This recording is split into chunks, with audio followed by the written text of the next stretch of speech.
Here we go. Hi, everyone. Welcome back to Apologetics. Super pumped to join us today to have Dr. Robin Collins. He's a distinguished professor of philosophy and the chair of the Department of Philosophy at Messiah University in my amazing home state of Pennsylvania. We were talking about the interconnected, connection building theodicy. So, Robin, thank you so much for joining me. How are you doing today? I'm good. Good. I'm excited. We're going to be talking about the problem of evil and theodicies in an article that you contributed to the Blackwell Companion to the Problem of Evil. But before we get into it, do you want to talk a little bit about who you are and what you do? Yeah, I'm Robin Collins, and I'm as I said, I'm a distinguished professor of philosophy at Messiah University. I'm no longer department chair. Somebody else took over that administrative role. My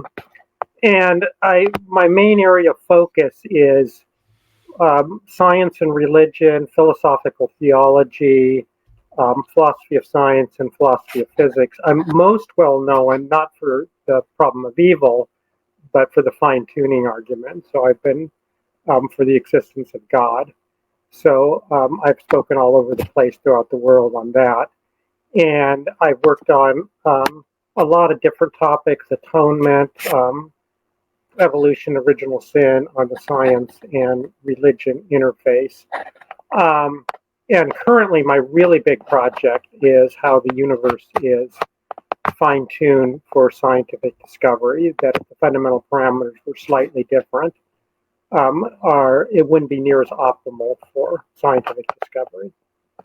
Yeah, that's awesome. And I think whenever someone hears your name, they think, well, Robin Collins, that's the expert on fine-tuning, which is why I was happy to have you on and talk about a different topic that you've done a lot of work on. Yeah, I'm glad you did, because I want to talk about, I think that's an important contribution that I want to be interviewed on. So. Yeah, definitely. So let's talk about what led to the development of this connection building theodicy that you wrote out a few years ago.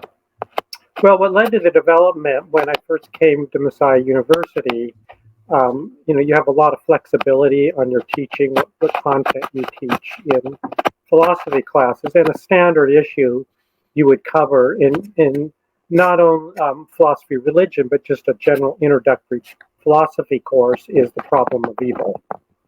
And so I, went through all the major theodicies like free will, soul building, and then would critique them in class. And I had major problems with it. So start both of them and others, virtuous response theodicies. And so I was thinking, could I construct a theodicy that avoided those problems? And the core idea behind the connection building theodicy was to take the virtuous response theodicy that says that the greater good of why God allows evil is so that we can virtuously respond to it and give those virtuous responses an eternal value. And so because they did more, they're not just ephemeral, they just happen once, like I virtuously respond to, helping somebody, and then that's just a one-time thing that has no further good consequences. But you see that those things, they survive in our memories, and there's an ongoing, like I said, in the theodicy, connection of appreciation, contribution, and intimacy. So that these ongoing connections. So that's kind of what led to it. And eventually I published those ideas. And while teaching, I always encourage students to disagree with the professor, because that's what philosophy is about, is critically evaluating ideas. And so students would then, I'd want them to try to find problems with my theodicy, and then eventually I, begin to present it at more professional places. Okay, yeah, that's super cool, and I love that. So I'm curious then, what exactly is the connection building theodicy? You hinted at it a little bit when referencing soul building, but obviously there's a lot more layers to it. So what is the theodicy? And then I think your camera's just a little bumpy, so I don't know if it's moving a little bit. So it's maybe because I have it on my lap, so I'll put it over here. Okay, perfect. Yeah. Perfect. Awesome. So what is the connection building theodicy? So the connection building theodicy is the claim that starts with the idea of virtuous response as to evil. So there's all kinds of evil we virtuously respond to, like helping somebody in time of need, There's forgiveness of somebody who's hurt us is another kind of virtuous response, or even helping people out of spiritual and moral darkness, like Christian missionaries are sharing the gospel for Christians with somebody would be helping somebody out of moral and spiritual darkness, risking your life for somebody, being with them in self-sacrificial love. So there's a whole bunch of ways we can virtually respond to evil. So as I said just previously, those virtuous responses in themselves are only last for the time that they occur. And so if we imagine, let's say, there is no afterlife, for instance, then it's kind of hard to make a good case that those virtuous responses, even if we think they're good, outweigh the evil. Like, is the virtuous responses that people engaged in to help victims of the Holocaust, were those really, is it really plausible to think they outweigh the evil? So I wanted to look at, is there an eternal good that those lead to? Is there something more? And, virtuous responses, that's an abstract way of putting it. A more common way, just acts of love towards other people. That would very much fit it within the Christian framework of love being central. So do acts of love have more of an eternal value that goes beyond merely the act itself? And my claim is that when you start thinking about it, they do, because there is this connection between people, and you see it in everyday life. You hear stories about it. For instance, if somebody in war times helped save somebody else's life, and then that person, they don't know who it was. Often they'll spend many years trying to find that person because they feel this connection of appreciation. We know in everyday life that when you contribute to somebody else, that's one of the things that gives people the most happiness. There's a value to that, the contribution. But if our memories were wiped out, it seemed like that value would be diminished. If, right after everything happened, all the memories were wiped out, then there'd be something missing. So it seems like the ongoing memory of it contributes to its value. So the idea is that even if there's just a little bit of value in, let's say, for any period of time, let's say a day, having the memory of somebody helping you, or of you contributing. So there's a connection built between the people because there's this ongoing memory between that happening, ongoing conscious participation. I put it in that event. You might relive it in your mind. If that's of value, then if that goes on forever, that value is going to keep increasing. Mm-hmm. So it'd be like, an analogy would be an eternal toothache. If you had a toothache that would only last, let's say you knew it was going to last a week, and Dr. Collins was really the only dentist in town, and he did it the old-fashioned way, just use pliers to pull out the teeth, and that was the only person you could go to, then you probably say, oh, forget it, it just lasts with a week.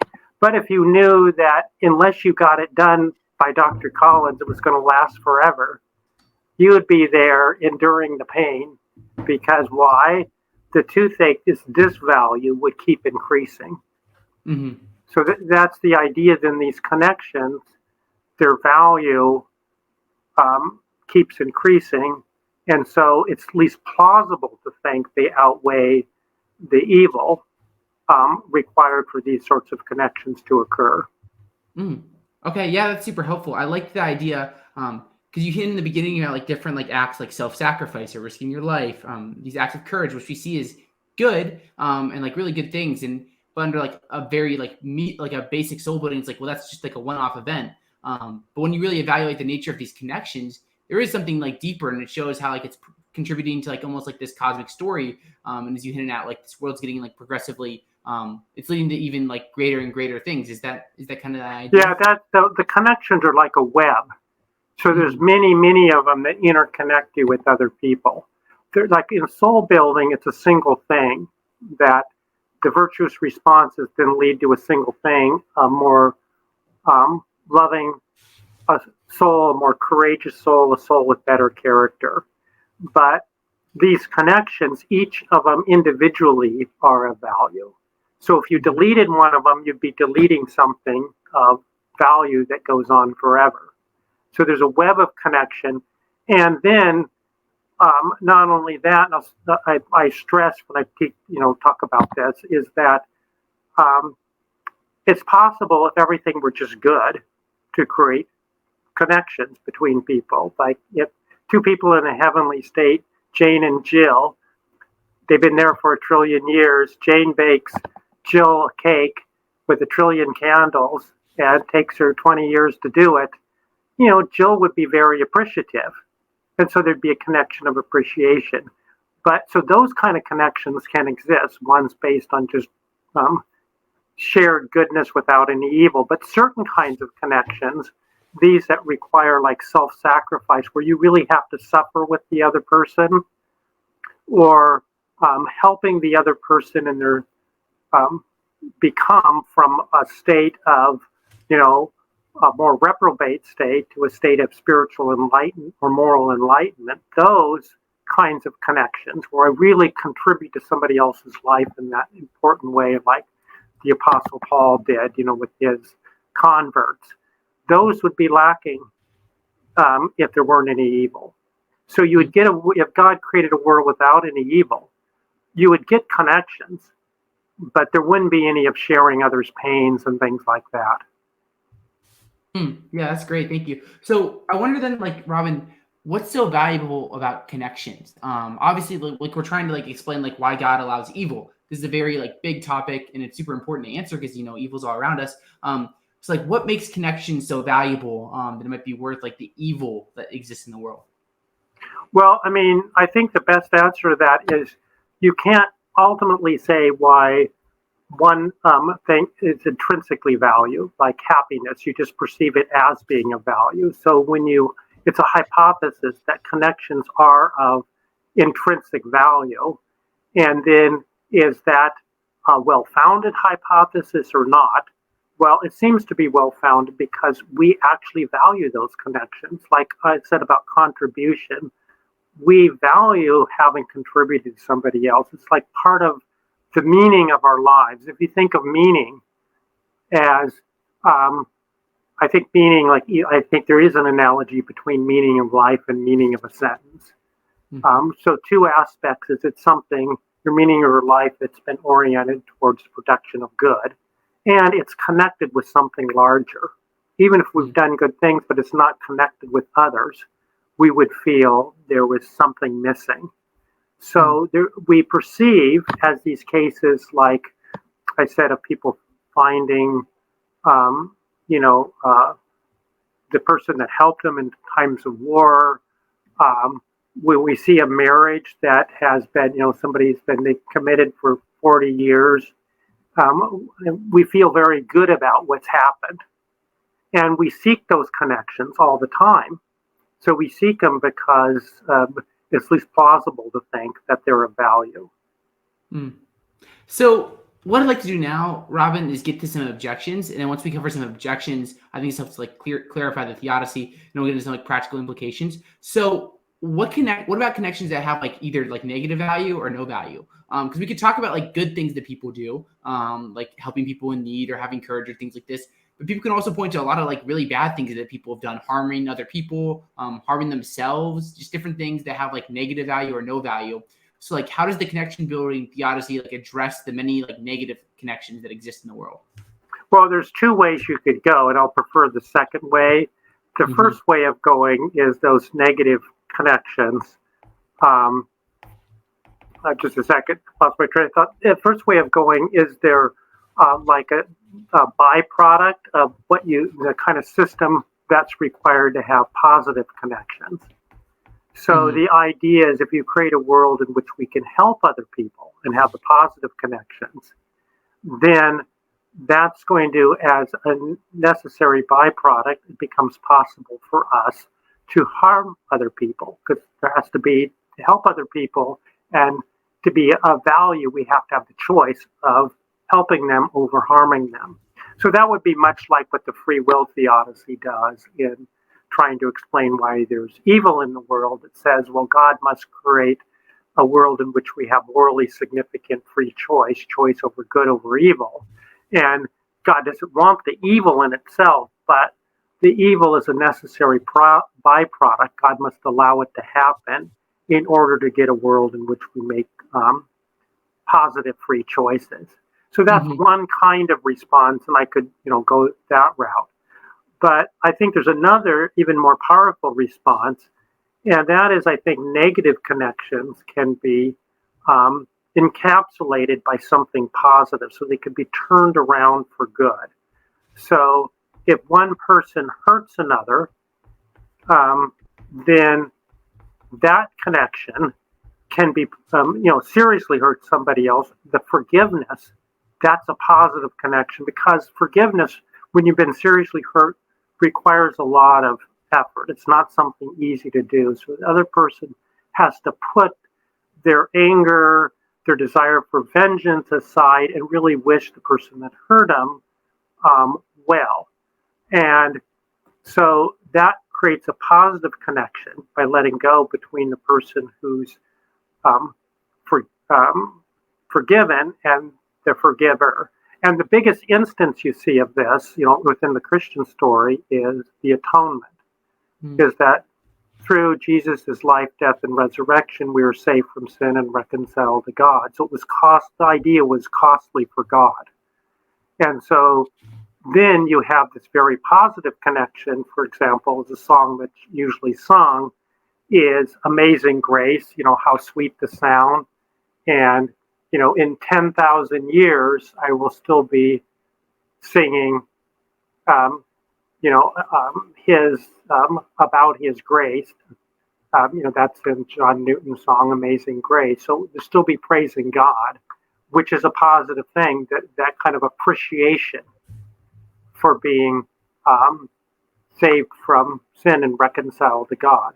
So if God didn't allow any, evil in that case, you can also see in that case, there wouldn't have been any songs of praise for being saved out of evil. Now, I wouldn't say that was the only reason God would allow evil. It'd be a little perverse, to just allow it for that reason, like pushing a child in the water and then saving them from drowning, right?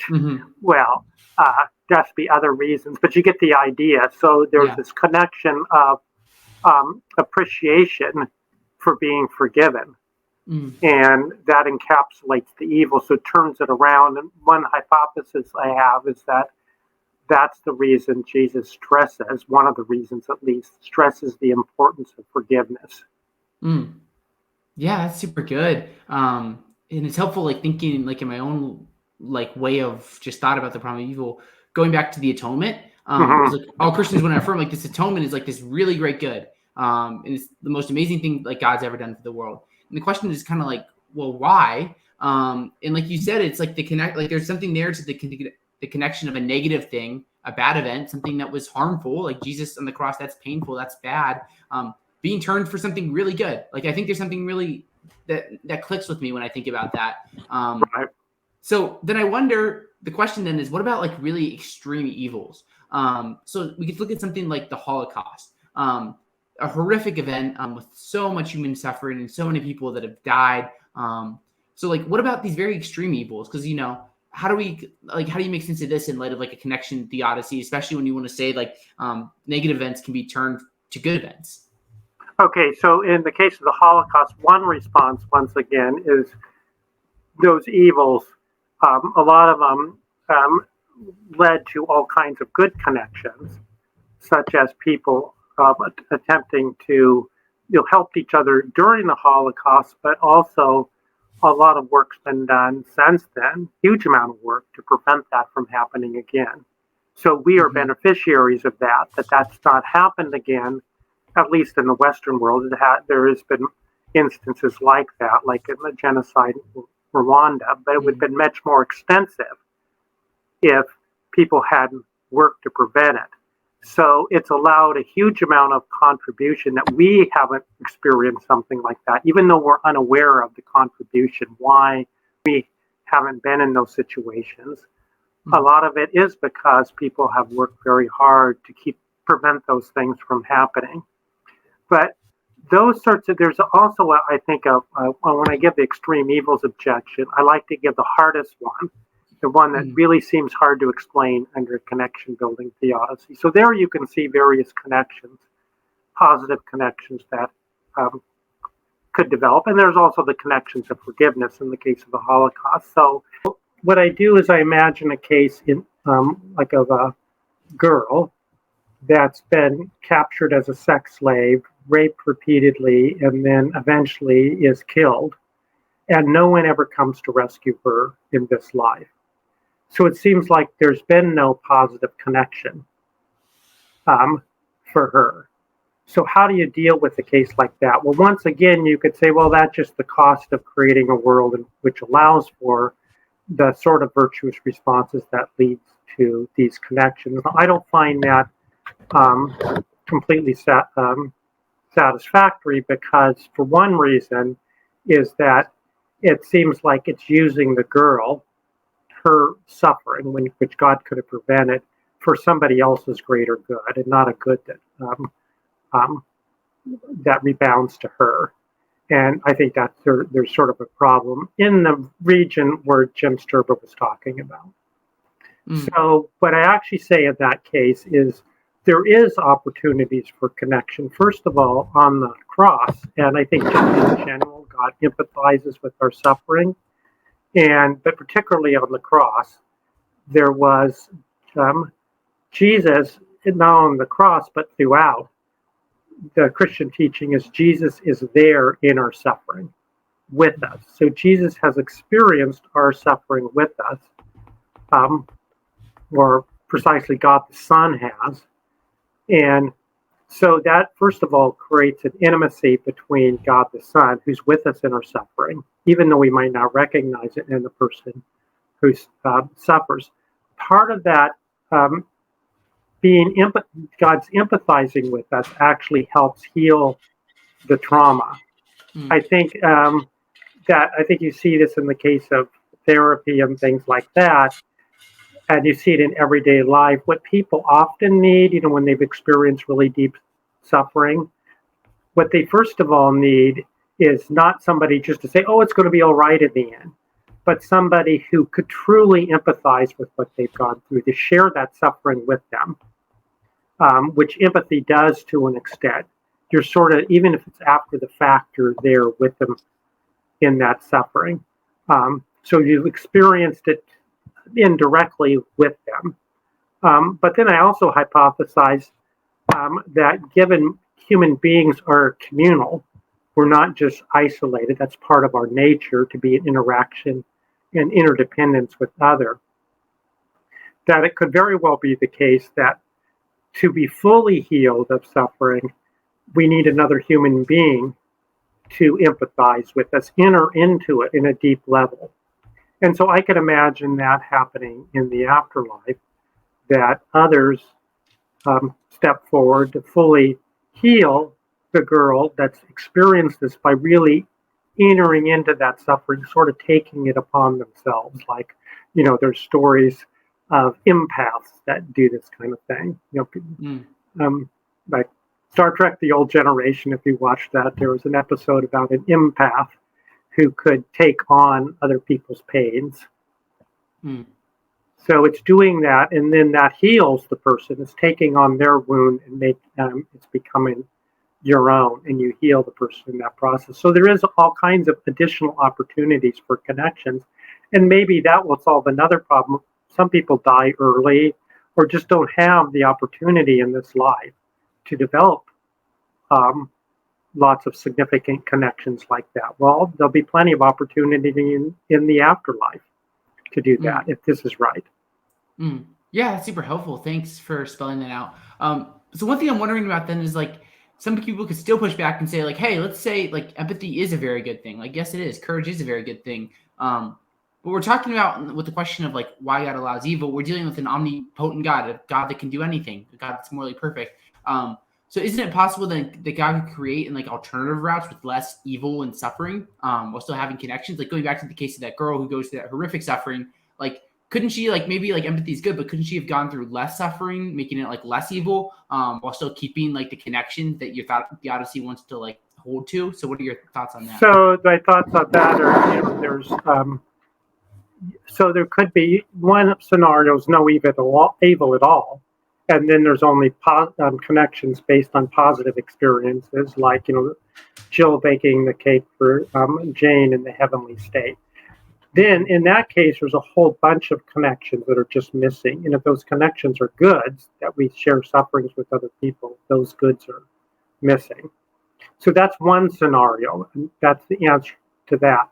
But one might also wonder, well, okay, there needs to be some evil, but these such serious evils, why doesn't God just somehow behind the scenes stop those evils? How could they contribute?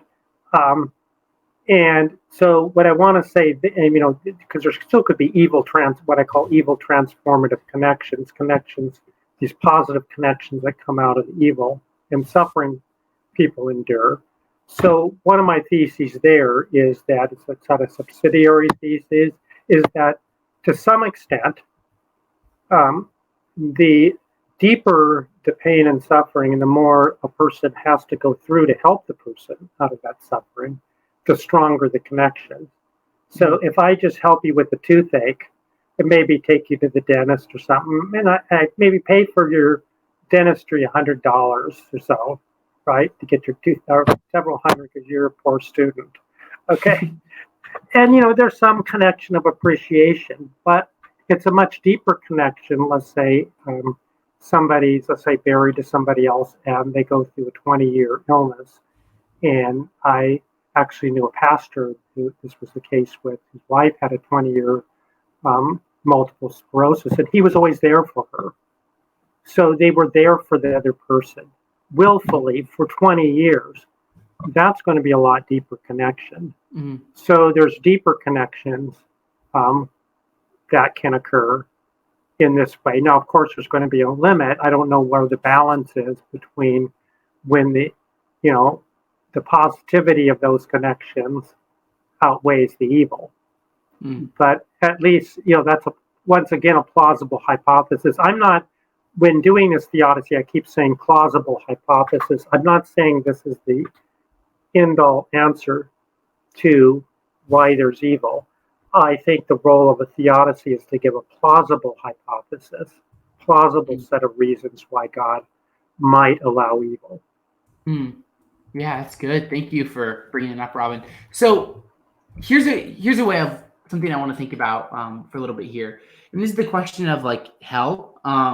So I'm wondering about so we have the connection building theodicy where we think about like connections are building towards good things, and like even like the negative connections are building towards things maybe even that might have like goods in the future, things like that. Even like you talked about like the girl going through horrendous suffering here. You're talking about her having like an afterlife in heaven where she can like heal and like have empathy in these things that are good.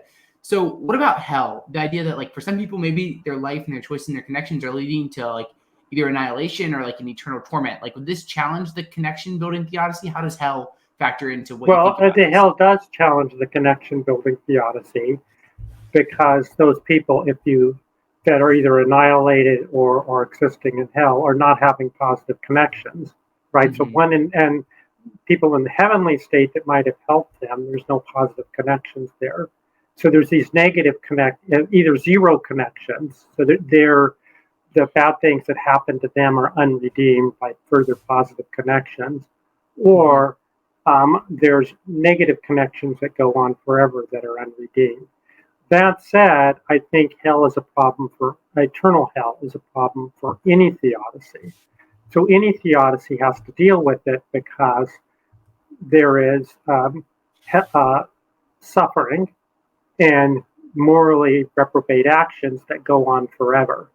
Or there's some people's, the good of them, continuing to exist is lost because they see, God allows them to cease to exist. I think of annihilationism more as conditional immortality, because I think God is upholding everybody's existence. So God just quits doing that. So it's not like God is annihilating you where you would have otherwise continued to exist. So I think it's better called conditional immortality. But in any case, there's a problem for everyone. Now, I think actually, if you follow the New Testament teaching, universalism is the most plausible position, and that's because there's so many verses that talk about, you know, in like Romans 5:18, as death entered the world through one man, and therefore all died. Then, through the action of one man, Christ, all will be made alive. And the alls are used in highly parallel contexts. So if the one all means everyone, it seems like the other one should. Now, against that is the usual passages of eternal punishment or eternal torment. But if you actually look at that word, the most common word is aeonios, which is literal translation would be of the ages. It comes from eon, which means either a long or indefinite period of time. It's the plural adjective of that. So I think a plausible interpretation of that is having the quality of the age to come. And that's of the ages. They thought in that time two ages, one now and one future age. And so it has quality of the future age. The future age is the age in which God's will is done. So it's punishment that fulfills God's will. Mm. And so under that, most of, virtually all of them disappear on the eternal punishment view. And the argument, and I haven't seen this response to the argument that's commonly used to say, well, they have to both mean eternal, because in Matthew 25, it says the sheep go off to eternal life and the goats to eternal punishment. Therefore, the eternal must refers to an infinite length of time in the one case, life, it must in the case of punishment. But that line of argument, I see it over and over again to support this idea, is just plain faulty. Here's a counterexample to it. Two people show up before the judge. The one person is a pickpocket, and the other person is a murderer. And the judge says, I'm going to give you the appropriate, the mandatory sentence for your crime. Well, the mandatory sentence in the one case of the pickpockets may be a week in jail. Mm-hmm. The mandatory sentence for the murderer is life in prison. So you can't argue that because they use the same word or phrase, mandatory sentence, if it picks out life imprisonment in one case, it does in the other. The only way you could argue that is if mandatory sentence was a term referring to a period of time, but that's what the universalists deny. They deny it's eternal is referring to a period of time. Instead, they say it's referring to the quality of the age to come. So I just think the argument's not a good argument. I haven't seen another good argument for thinking that. And that's part of the reason is, there was early people in the church like Gregory of Nyssa, who was well aware of the New Testament and the Greek, closer to the Greek than we are, who were universalists and did not translate it forever and ever. So mm-hmm. All said, I think that the New Testament actually, on scriptural grounds, supports universalism. The only hang-up I have in that is libertarian free will, which gives me some what could God do if somebody just simply refused? So, but I have various things there I could say, but I won't go into them. But the big overarching thing is that hell is just a problem for theodicy, period, not particularly for the connection building theodicy. Because you just have unredeemed evil. And that's one of the reasons, people now there's a big movement towards universalism there's a lot of Christians who are universalists now. It's been like the last 20 years. And it's partly because of this reason. Yeah, that's super good. So then in your view, you're going to say, well, the Bible, or not the Bible, but the Bible, like it pushes towards like this universalism is true, which is going to really help out your connection building theodicy. Like, would you say like your theodicy, is it incompatible with like a version of hell, like of like eternal conscious torment or annihilationism, or do you think there's room there, even though you wouldn't hold? There's room there. It would just be that we wouldn't, either of those connections would be non-existent. Or would be negative. We would have memories of loved ones that were forever, in hell. So it'd be a kind of negative connection, or God would, eliminate that memory. No, I think the elimination of memory problem, and William Lane Craig suggests this, is a real problem, because if you have a child, Mary, let's say, who you raised and loved, and she ends up in hell, and God erases that memory, God's going to almost have to erase the entire memory of your earthly life, because all the memories are interconnected. What was I doing those 20 years? What was I doing all those years? I have a family. And so you'd have a memory which would be a Swiss cheese, not a really continuous memory. So I think there's really bad consequences if you take that route. So I would say, there's general problems. Maybe you can make them compatible, or just maybe you just leave the negative connections, and just the positive connections there are just vastly outweigh the negative connections. Yeah, I mean, there's something to that, saying that positive connections outweigh them, especially if you think about the nature of heaven being eternal, eternal bliss, and all the ways we can kind of like reflect on our things. And there's definitely something. Well, if you took C.S. Lewis's view, which what's called the natural consequent view, and he doesn't think that people, they're like, he thinks of a personhood is almost gone for those in hell, because that's what he interprets destruction as. So when you destroy a log, for example, in a fire, he says the log doesn't entirely disappear; it becomes ashes. So the people in hell are ghosts of people. They're barely something left. So there's not much to connect with anymore for those people. So then it might weaken. Then you might think it's plausible to think these positive connections between fully realized human beings are much more. They're good. It far outweighs the evil. So there's ways you could probably take a natural consequent view and the connection building theodicy. So I don't deny that there's ways of doing that.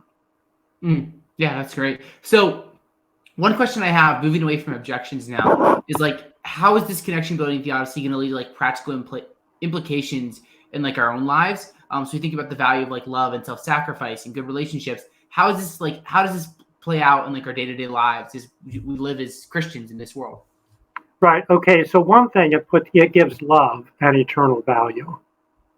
That's one thing it does. So it puts an umph behind those scriptural passages where it talks about love one another. You can see how important that is, and so that's how it could play out in your life. Now, here's just an example how it's played out. Like a year ago, in my wife and I. Life. There was somebody we knew that was in need, and we were thinking about contributing a significant amount of money to her GoFundMe account. And then the question came up. My wife said, well, should we do it anonymously? Jesus says, don't, show your good deeds before men. And then I said, well, the thing is, though, if we give it, and she knows who it is, that will build a connection of appreciation starting in this life. Now, of course, you would have one starting in the next life, but the sooner the better. And so that was a practical implication. And based on that, we decided to, actually just write out the check based on the idea of building connections. And all the time we talk about, well, whether we should do this or that. well, we should do this because it will build positive connections. Be generous here. It's going to build positive connections. So just, recently I bought a whole bunch of, these are just very small, but they're actually, it shows how much it influences, live life. So I bought a bunch of peaches. They were like not very much more expensive, or twice as many. So I said, well, why not buy twice as many? We can give them to our neighbors. So we give them to our neighbors. That's building positive connections with our neighbors. So, I just think now in those, and she does in those terms, all of our actions, how they're building positive connections. So you act in such a way as to build positive connections with others, and even, creation and animals. You can extend it on. And I think it makes a lot of sense of certain things in the Bible, like why does God use indirect means, like to help Daniel? Daniel prayed for wisdom. Well, the Holy Spirit could have just given, zap lightning bolt to his brain, and there is the wisdom he needs. Or Paul in prison, he's in prison, and God could have zapped him out of prison. Instead, God sends angels. Why the intermediaries? Well, the intermediaries are there because you get further connections, right? If the angels have to work, like you have in the book of Daniel, the angels worked. The Archangel Michael had to battle the Prince of Persia for like 30 days or something. So it had to put out effort. So we can imagine the angels having to even maybe suffer a little bit to get to help us. Now they'd be more than glad to suffer, but they were suffering, and so now there's a connection of appreciation with the angels, and they get a connection of contribution. So you could apply it there, and you could make sense of all kinds of things, like why didn't God just zap and give everybody the gospel? Zap the Apostle Paul all over the world, or some other means. Well, part of the answer there is that we have to put forward effort. We have to develop missionary societies. We have to donate. The donation, there's all these different connections occur, from the donor to who goes out, the person that goes out, so on and so forth. So it has this kind of explanatory power, and by that, a sort of practical implication. It reminds me of like Ephesians 5:2, where it says like walk in love as Christ loved us. And to me, like I'm like there's something really like that hits me here, where it's like I was even listening to a podcast by this guy named Philosophize This, and he was talking about like German philosophers from the 1800s who talked about just like love and stuff. And like love is it's such a good thing, and it's something that we don't. You can choose. You can try to love everyone. Obviously, you can't, but like you can really just try to live out love. Like you talked about getting the extra peaches for your neighbor, just doing the little thing like that make a big difference in just showing love towards people, and it builds those positive connections, which are a good thing because the world's a lot better when we're loving each other. You have a different attitude. See, here's another. This is more global. You have a different attitude towards yourself and others. I think the key to moral behavior is not to see your self-interest as opposed to other interest. Yeah, that's good. So what the connection building theodicy says is, and how it fits in with now the soul building theodicy, is part of what we are is our connections with others. No person's an island. So we're all interdependent on one another. That's part of what we are. So as we develop connections with others, our self actually expands to include them. So as we empathize and share the sorrows and joys, as Apostle Paul tells us to do, with others in the body of Christ, our self expands to include those. So that becomes part of a remarkable thing about human beings, is we can vicariously put ourselves in the place of another. Maybe that's why we enjoy movies, right? Because the characters getting, running, we feel scared. Or when good things happen to them, we feel good things happen to us. Or if your football team wins, you vicariously identified as part of yourself with the football team, so you feel like a winner. I mean, that can go wrong if, your nation goes to war and wins, then you feel like a winner when they maybe didn't have a very good cause. But it should go all the way to God, is identifying with something larger, including other human beings. So our self expands. Mm. So instead of being the small self, which only cares about itself, it expands. So we then, when we take that attitude, we see that helping others, we don't pit their interest against ours anymore. And that, has all kinds of implications for our practice in everyday life.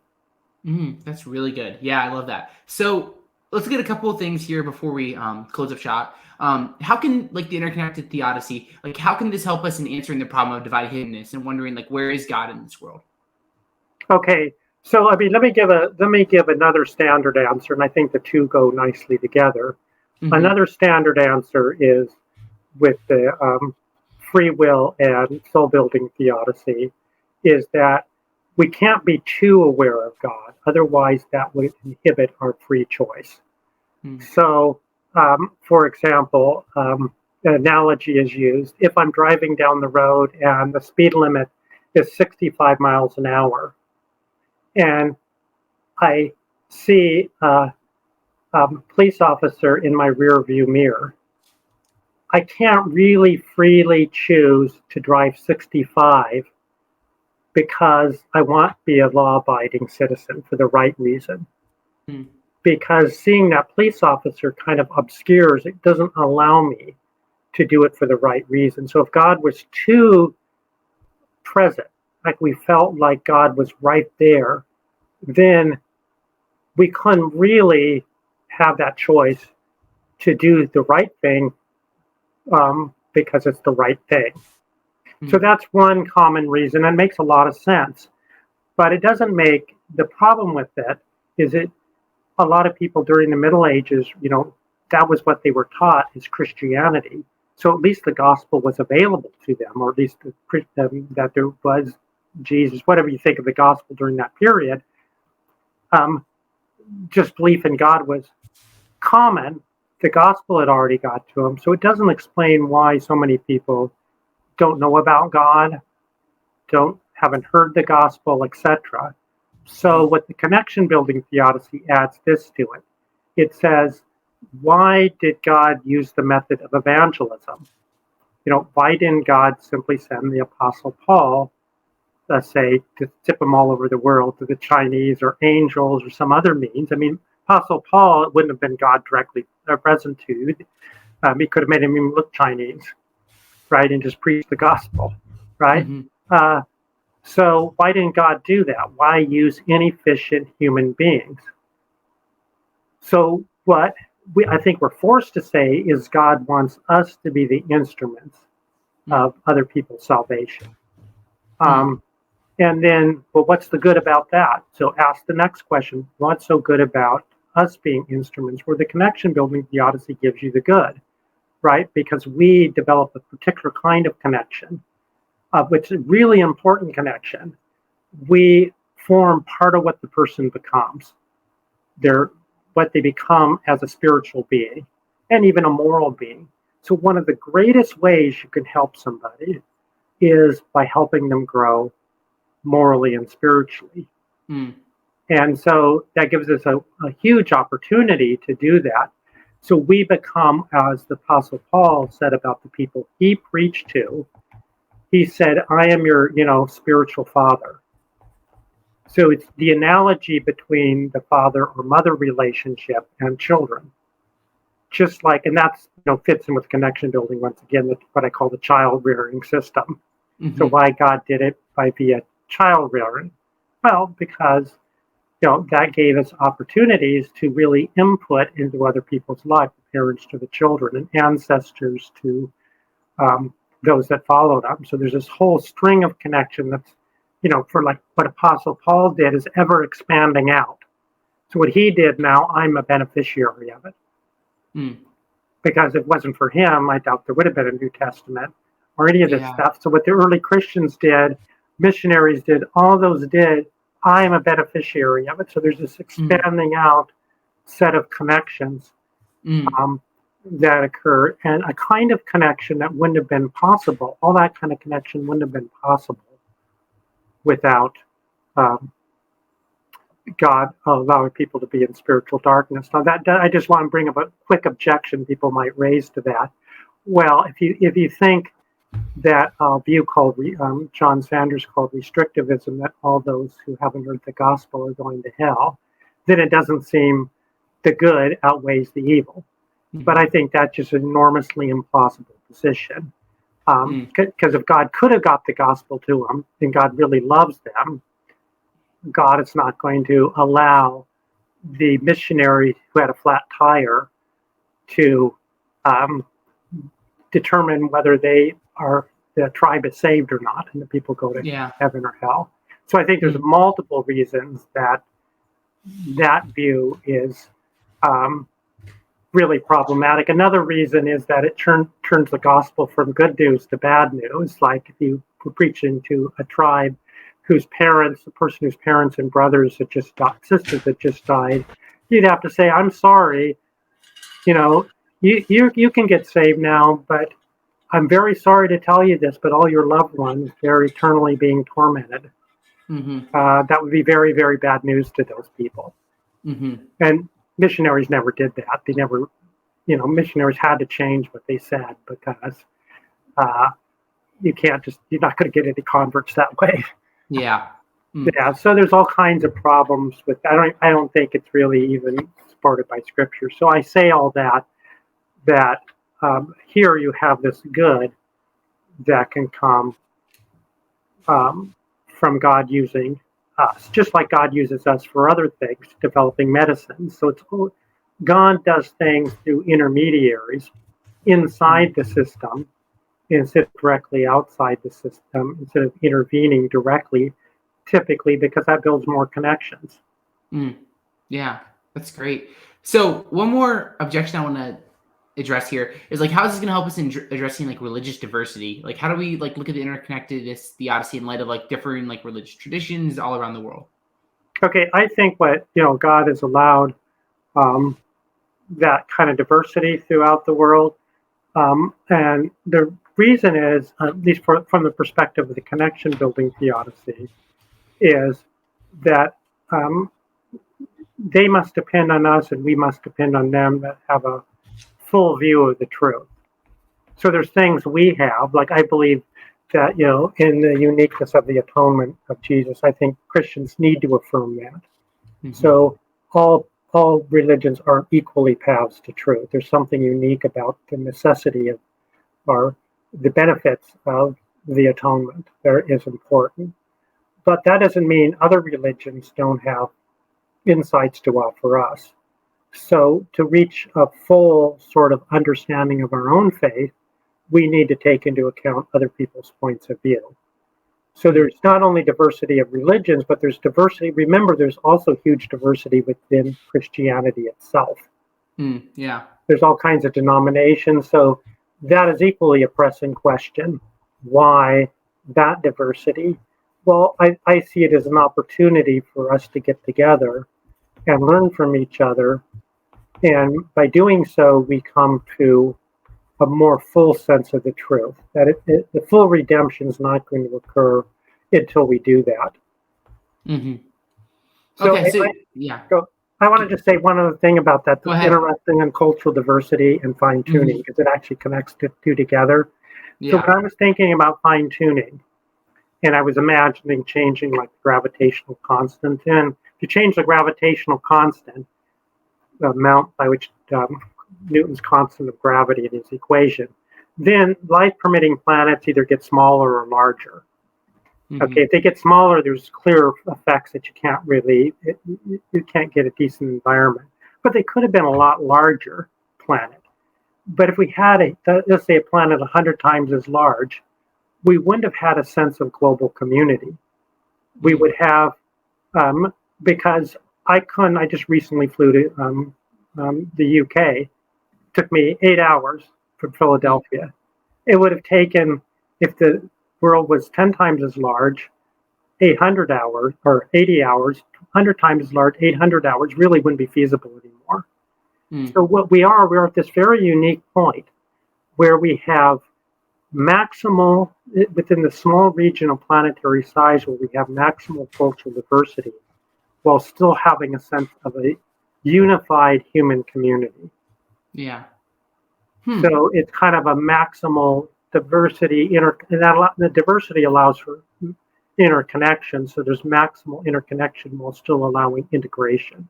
And when you have a lot of that kind of thing, a lot of diversity with integration, we call that beautiful. That's what makes beautiful music, right? There's variety around, but that's integrated together into a whole. Yeah, I mean, I think that's really good, and I think that there's something to that when thinking about the idea that like we're all different, and like we could look at like evil and hiddenness and diversity as opportunities that allow us to come together and form like new bonds and have like new encounters that are good, that come out of love. It can progress us like closer to truth, and I think it's something that you can hold and like be a Christian and say like salvation comes through the cross, but also recognize like interacting with people of other faiths, like that's a good thing that we can do, and as Christians, hopefully all Christians would assume that's a good thing that we can do to interact with them. So yeah, I think that's great. So I also should say the connection building theodicy, it gives one possible explanation of why God used an evolutionary process. And the idea is what I call ancestral interconnections. It connects us with all life on Earth. We're ultimately connected with biologically. And so that becomes really expands ourselves not just to other people, but to include all life on Earth. And there's something, and then it's through us. I think Romans 8 teaches this actually. You know, it's that creation will be liberated from its bondage to frustration. That's Romans like 8:20, and share in the glorious liberty of the children of God. Our liberty comes through our redemption. We're the part of creation that became self-aware and directly aware of God. So it's through us that all creation will share in this glorious liberty. That's a lot very close to Eastern Orthodox thinking, which thinks creation itself was sharing what they call the energies of God, the life of God. So that allows us to interconnect in that way. And if people want to have more reading on this, well, I explicated this years ago in a thing in the Oxford Handbook on Philosophical Theology. But just recently, I don't know if it's published yet or not, philosopher Josh Rasmussen has taken up that idea and developed it a lot more in an article in Zygon, which is a journal of science and religion.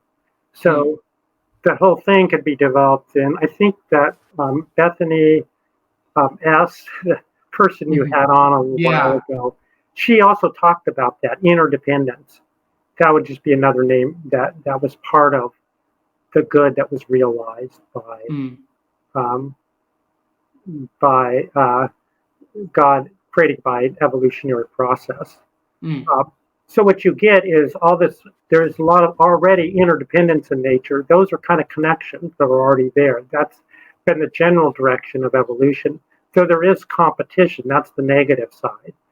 When nature's fully redeemed, the competition will be turned around to the negative kind of competition, to interdependence, which is connection.